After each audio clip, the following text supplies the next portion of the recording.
আজকে রাজমার একটা খুব সহজ রেসিপি করব। এখানে আলু আর রাজমাটা ভালো করে ধুয়ে নিয়েছি। রাজমাটা অনেকক্ষণ আগে আমি ভিজিয়ে রেখেছিলাম। এখন আমি এটাকে বয়েল করে নেব। বয়েল করার সময় একটু লবণও দিয়েছি।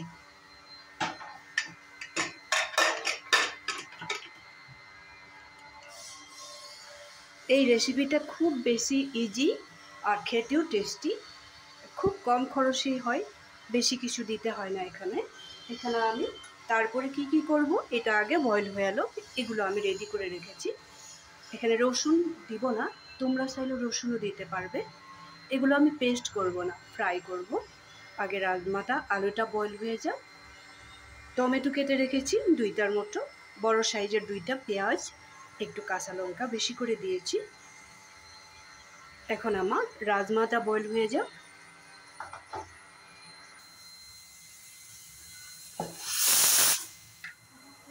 রাজমাটা আমি নামিয়ে রাখবো। আর রাজমাটা বয়েল হয়ে গেছে।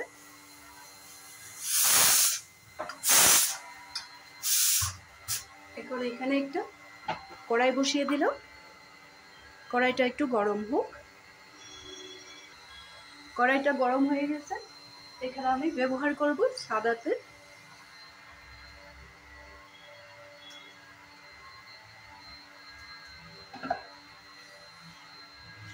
এখানে দিয়ে দিব একটা তেজপাতা,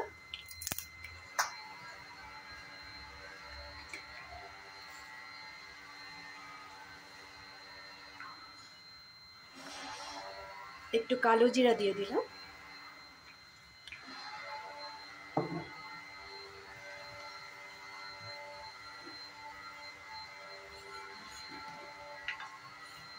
সামান্য পরিমাণে একটু মেথি দিয়ে দিলাম।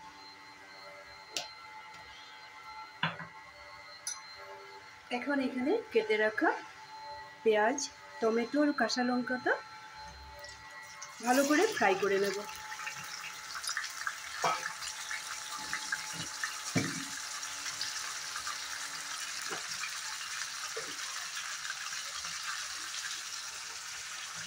এখানে দিয়ে দিব 2টা ছোট এলাচ, একটা দিয়ে দিব বড় এলাচ, হলদি পাউডার, জিরা পাউডার, এখানে দিব একটু কম পরিমাণে ভাজা মশলা,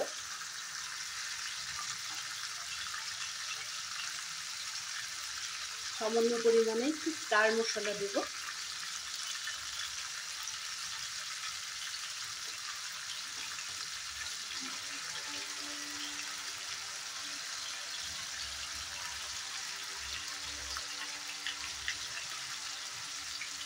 একটু গোলমরিচের গুঁড়া,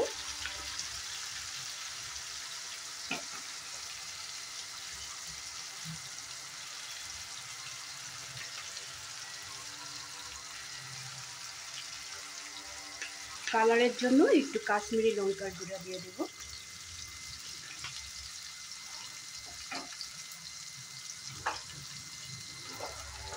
আমি রাজমার আলুটা যখন বয়েল করেছিলাম তখন একটু লবণ দিয়েছিলাম।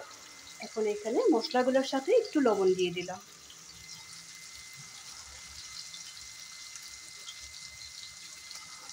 এখন 2-3 মিনিট ভালো করে ফ্রাই করে নেব।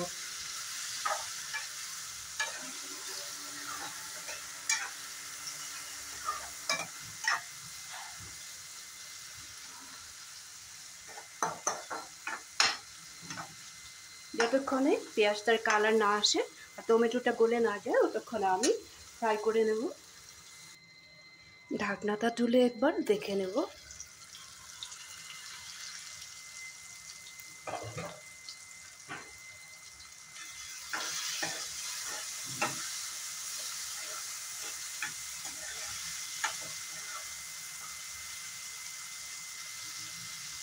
পেঁয়াজ, টমেটো আর কাঁচা লঙ্কাটা খুব সুন্দর করে ফ্রাই করা হয়ে গেছে। এখন এখানে দিয়ে দেব বয়েল করে রাখা আলু আর রাজমাটা। আলু আর রাজমার মধ্যে যে জলটা আছে এই জলটাও আমি এখানে দিয়ে দেব, কারণ রাজমাটা আমি ভালো করে ধুয়ে নিয়েছিলাম। এই জলটা আমি ফেলে দিব না।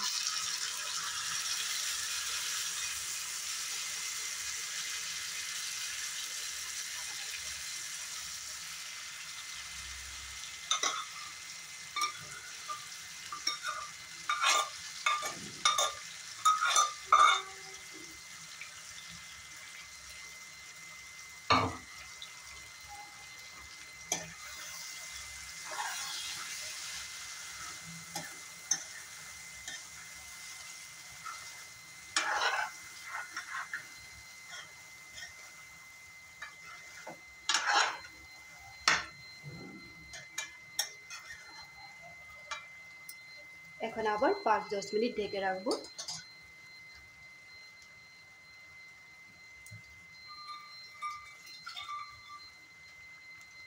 নিচে যাতে লেগে না যায়, যার জন্য কুকারটা ধুয়ে একটু জল দিয়ে দিলাম। খুব বেশি জল দিব না, একটু ড্রাই করব। আবার ঢেকে রাখবো। আবার ঢাকনাটা তুলে দেখে নেব। রাজমার সবজিটা প্রায় হয়ে গেছে।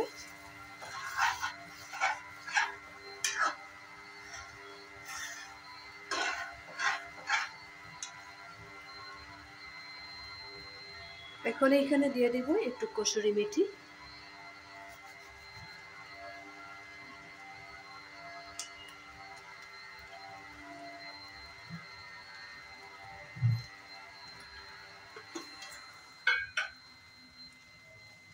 টেস্টটা ভালো করার জন্য একটু চিনি দিয়ে দেব।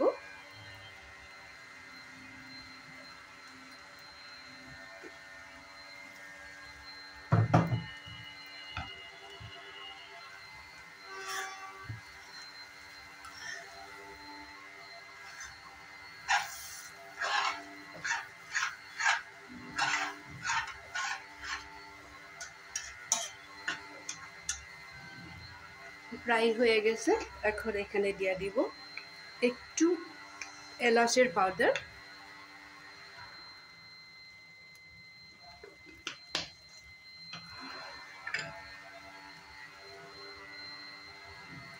ধনেপাতা,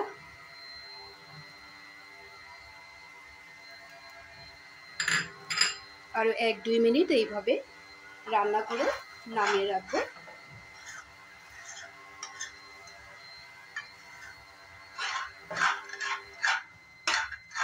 এভাবে তোমরাও একদিন বাড়িতে রান্না করে খেয়ে দেখো, খুব বেশি টেস্টি হয়। রুটি পরোটার সাথে খুবই বেশি ভালো লাগে, ভাতের সাথেও ভালোই লাগে, কিন্তু জলটা বেশি দিবে না। রাজমা আর আলুটা বয়েল করার সময় যে জলটা দেওয়া হয়েছিল ওই জলটাই হয়ে যায়। আমি যেইভাবেই দেখিয়ে দিয়েছি ওইভাবেই করে একদিন খেয়ে দেখবে। আর যদি এই রেসিপিটা তোমাদের ভালো লাগে থাকে, রাজমা আর আলু, তাহলে লাইক শেয়ার তো করবে। সবসময় ভালো থাকবে, সুস্থ থাকবে, কমেন্ট করতে ভুলবে না, বানিয়ে খাবে কিন্তু। এই ধরনের হবে।